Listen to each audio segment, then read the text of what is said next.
हमारे लिए मुस्लिम vote bank नहीं है। हमने डंके की चोट पर कहा है कि चुनाव जीतने के लिए मुसलमानों की कोई ज़रूरत नहीं है।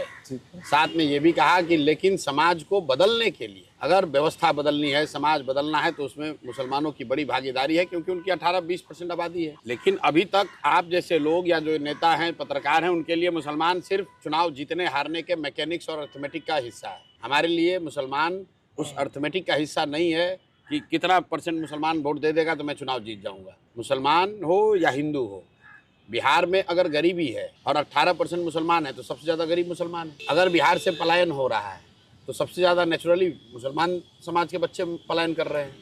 अगर बिहार में बच्चों को पढ़ने की सुविधा नहीं है तो सबसे ज़्यादा मुस्लिम समाज के बच्चे हैं जिनको पढ़ने की सुविधा नहीं है। तो अगर शिक्षा सुधरेगी तो उसमें निश्चित तौर पर सबसे बड़ा लाभ मुसलमानों को होगा। अगर पलायन रुकेगा तो सबसे ज़्यादा जो बच्चे आज बाहर जा रहे हैं, युवा बाहर जा रहे हैं मुस्लिम, वो नहीं उनकी संख्या कम होगी।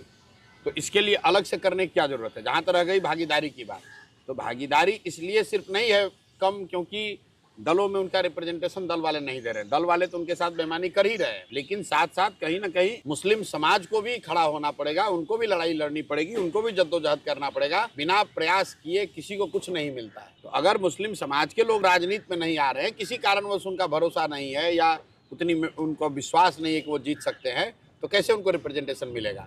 जहाँ तक रह गई बात जनसुराज की, जनसुराज ने अपने आप कहा है सिर्फ मुसलमानों के लिए नहीं, कि समाज में जिसकी जितनी संख्या है उसके हिसाब से उस समाज के उतने अच्छे लोगों को भागीदारी दी जाएगी।